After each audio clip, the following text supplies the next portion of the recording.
What is the ESL Pro Tour?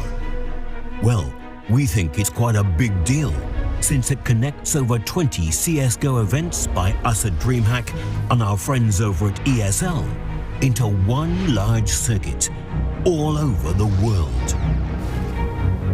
The goal of the ESL Pro Tour is to create a clear path for any team to play their way to the very top, from rookie to global superstar, by earning ranking points and get a chance to climb on the CSGO World Ranking. The end goal? If a team gets enough points, they can get a spot in the 2 Masters Championships every year, IEM Katowice and ESL 1 Cologne. So what role does the DreamHack CSGO events play in the circuit? DreamHack Open is classed as a challenger tournament, and depending on where a team ends up in each DreamHack Open tournament during the year, they earn a different amount of ranking points. Tournaments will provide 100% points value in the road to the nearest Masters Championship, and 50% of their points value to the ranking towards the subsequent Masters Championship. During 2020, we have 8 DreamHack Open tournaments on 3 continents: Leipzig, Anaheim, Valencia, Montreal, Rotterdam, Hyderabad, Jönköping, and Sevilla. You want to know the best part? The teams that win a DreamHack Open tournament qualifies directly to a Masters tier tournament, such as DreamHack Masters, where 10 times more ranking points are up for grabs. The goal of the ESL Pro Tour is pretty awesome. A huge chance and a clear path from zero to hero for aspiring players and teams.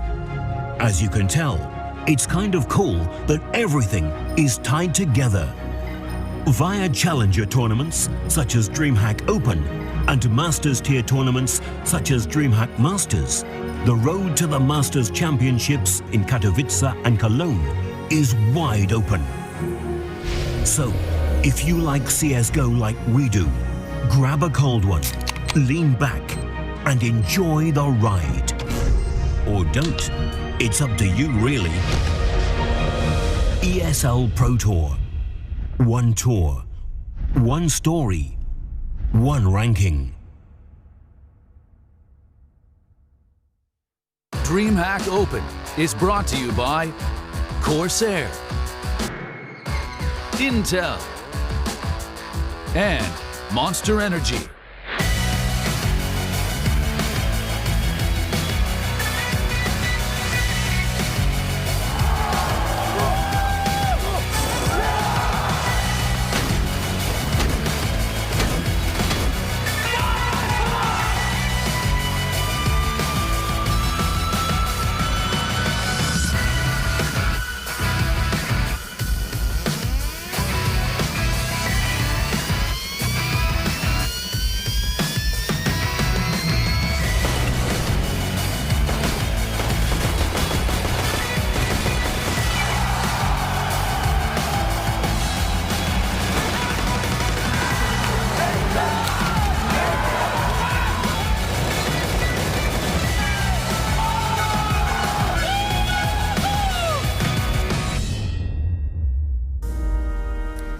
Welcome to DreamHack Open Leipzig, where today it is Elimination Day. By the end of today, 4 teams will be going home, whilst 2 head to meet Mad Lions and Big in tomorrow's semi-finals. My name is Ferris Biz, your desk host for the duration of this weekend, and joining me are the wonderful Maniac and Foster. Guys, how are you doing this morning? I'm feeling pretty good. I'm kind of mad because I woke up at 6 and I couldn't fall asleep after that. I thought I could enjoy the later call time, but that wasn't the case, so I just ended up preparing the games, having breakfast, and you actually slept longer than than I did. I did. How can that be fair? It's not fair, but at least we got breakfast together this We did. Beating that jet lag. I love to hear that, Foster. And thank you so much to our wonderful sponsors as well for joining us, Intel, Corsair and Monster Energy. We're so excited for you to be joining us for the first DreamHack Open event of the year. And what a first day it was. There were some surprises, there were some expectations that were met. What was some of the highlights for you guys coming out of yesterday? I mean, I think we have to start with big, right? The local heroes making it straight to the playoffs. They've had, let's just say, a rough time recently. The end of 2019 was not kind with them at all. They changed rosters, definitely couldn't find their form. But here, I don't know if they are overperforming or if this is going to be the big that we need to expect. But anyway, first day, perfect day for them. I gotta agree with you. I don't want to be a Debbie Downer first thing in the morning, but I gotta say the disappointing VP and the disappointing C9 starting off yesterday was heartbreaking. I gotta say today, as you mentioned, it's elimination day, so they gotta bring their A game. I'm excited, but cautious about my feelings about that one. Yes. Well, and they're going to be facing each other in the opening matchup, right? Yes. And that is an elimination matchup. It is a best of three. There is so much on the line for all of these teams coming in today. If you lose a game, you are out. That is it. But I want to end on a positive note. Obviously, Mad Lions, I was really, really impressed with their form. Obviously, we saw sort of the brewings of it in Seville, but didn't quite happen, got knocked out at the expense of North.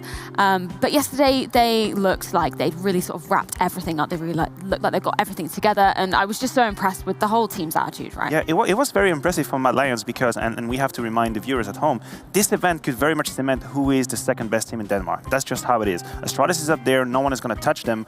But now, Mad Lions, Heroic, North, who is going to be the number 2? Now, Mad Lions, they got the best out of the BO1 situation. They make it straight to the playoffs. I think it's just a little bit early for us to call it. I want to, but I'm not going to do it. I'm going to wait for the best of 3 to put them as Prince of Denmark. Yeah, that was kind of interesting in the interview with Mad Lions yesterday when we were talking to some of their players. They were totally like, yeah, we are number 2 now after the 2 best of 1. That's 2 maps. Yeah, that's it. Ticked off, totally. But I kind of want to talk a little bit about what you were saying there, Maniac. I think we have to wait until the end of, at least today, right? Because those were all best of 1s. We've got to see a best of 3 and see if they can keep up their form. Yeah, we have to, because, I mean, let's put it this way. These were 2 quite clear victories that Mad Lions had, 16-10 both times, against different opponents, different maps. That is a good sign. It means there's not only one map they can play. They even, Hunden even went with the 4D chess Mirage pick that we didn't expect, so I'm happy about it. Yeah. But still, I need them to do the same thing in best of 3. Give me a North versus Mad Lions in best of 3 semi-final. Just give it to me, and then we can talk about it. Well, we'll be seeing exactly which teams will be getting through to tomorrow's semi-finals by the end of today. But we also had a chance to catch up with MSL. He's been a player who's been reunited with his old team recently, and it's been a bit of a theme coming into CS 2020. Let's take a little look at this.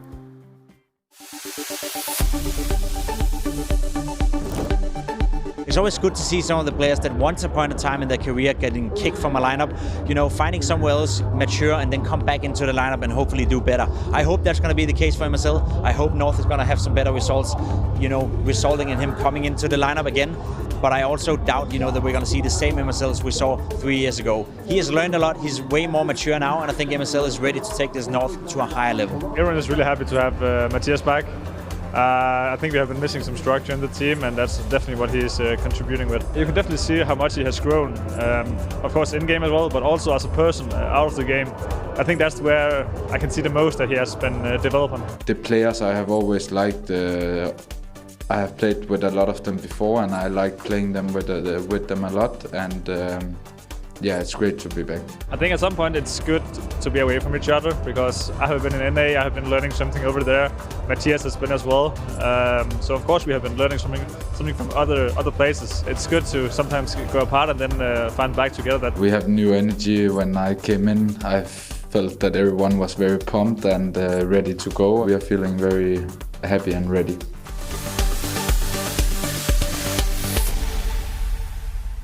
It's great to see MSL returning to that North side. They achieved so many things with him as their in-game leader. But it's been a little bit of a theme, hasn't it? Obviously, players reuniting together. I want to talk a little bit about Dignitas as well. That's been a very cool talking point, especially seeing all those legendary names coming back together. Absolutely. If you consider Dignitas, I feel like there's 2 voices in my head. There's the heart, and I'm so nostalgic, so happy to see these guys back together. I just want to see them play just for the sake of it. And then there's the mind, there's the rational thinking, why would it work now? I'm a little bit of a Debbie Downer, but it's the same as in cooking, for example. You take 5 same ingredients and then you wait 2 months, you take the 5 same ingredients. It's not going to be a different meal, right? So I think people have to have changed individually. You cannot just be back together and say, oh, actually it's amazing we play together. Hey, so, you can adjust the recipe a little bit, right? So you change the ingredients a little bit.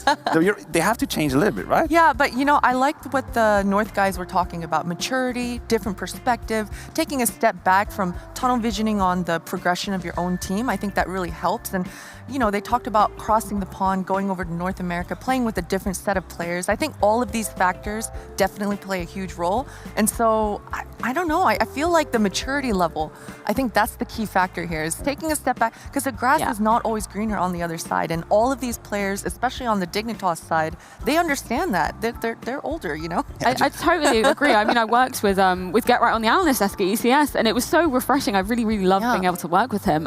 But I totally agree that maturity and the mindset, just from speaking to him, that, they're going to come and they're going to be a contending force, but it's not like they're going to shoot up to number 1 straight away, right? It's that mentality and mindset that's so important. But you two, you are pro players in your own right. You've achieved some incredible things. If you were to be going back, well, you can come out of retirement, you can step away from the analyst desk. I guess. Who would you join? Who would you want to reunite with? On the spot here. Honestly, and Potter as well. Honestly, I think I'd put together the Titan team we had with Apex, Kenyas, and Existence. I'd love to see Give me any +1. RPK was fine for that matter. We had a really good time together. So I'd put that back if I could just. I would love that. The French scene was like, when I got into CS, that was like when you guys were at the top, and I loved watching that.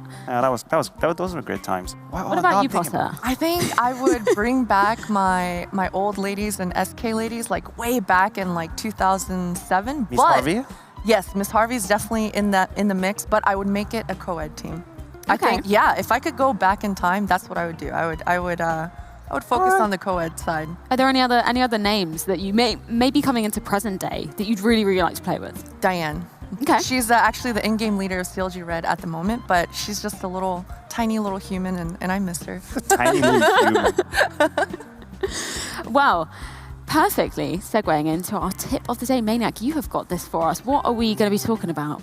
Yeah, we have to talk about emotion, we have to talk about raging and flaming, and I have to be honest, guys, I used to be a rager a little bit when I was a kid, and I have a tip for you that is going to change your life, even your career, right? When I used to, for example, a teammate would flash me and I would go crazy, I would just mute myself for a second, and then I would curse him to hell for 10 good seconds, say everything I had to say, and then I would unmute myself, and I would be back to be a perfect teammate, very happy, very calm. So it was like a catharsis. I could just let it out there and be calm again. And actually, I don't think I'm the only one who's doing that. Are you not? Who has the worst temper? Yes, I would actually choose myself. Well, you can hear her when she's dying, like swearing or something, almost every single round. Yeah. I'm very happy. I'm always like trolling around and blah blah blah, so people can tell like when I'm mad and not mad. I usually mute myself and scream. But you can hear like the first part of the swearing, and then there comes the mute, and there is something.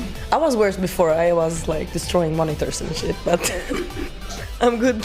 I'm better now. You know what I love about that so much is that Giuliano knows that it's happening. It's not like Daz is making a conscious effort to be muting just before. It's actually very funny to cut it midway. Yeah. And then you mute. Okay, let's go be guys in a calm voice just immediately after. That's the key. That's so funny. That's a really good point though, about that sort of toxicity element in a team, because it really can affect your mindset totally as a team. And we've seen it here. I kind of want to talk a little bit about Hunden and his attitude. He has been so pumped up for the team. We were speaking to, I think it was Bubsky yesterday in the interview. Is it an aura, right? Didn't he say he had an aura? Yeah. That's a strong term to use about a teammate. Yeah. Yeah, and I think if we go back to being serious for a second, it does have an impact, right? The vibe that you give to your teammates can change everything. If you go crazy, if you go flaming mode, it's gonna contaminate your teammates whether you want it or not. So try and control it. I know we're having a good time, but if you're out there playing at home, be careful with that. I think that was something really interesting, actually, that, when they were a Vanguard, but now versus Pro, I spoke to Adren when they got to that major grand final. And I was saying, obviously, he's been in that situation before. He's won a major himself. And he said that his teammates were kind of said, you have this aura about you. Like, I trust you. You've been here before. You've been in these footsteps. Like, I will follow you. And obviously, it didn't work out for them because it was Astralis. But I love that. I love that kind of, that the mentality can kind of ooze out of you. It's definitely a positive sign. But I think it is just about time to get into our first game of the day. We'll be back after this short break. Don't go anywhere.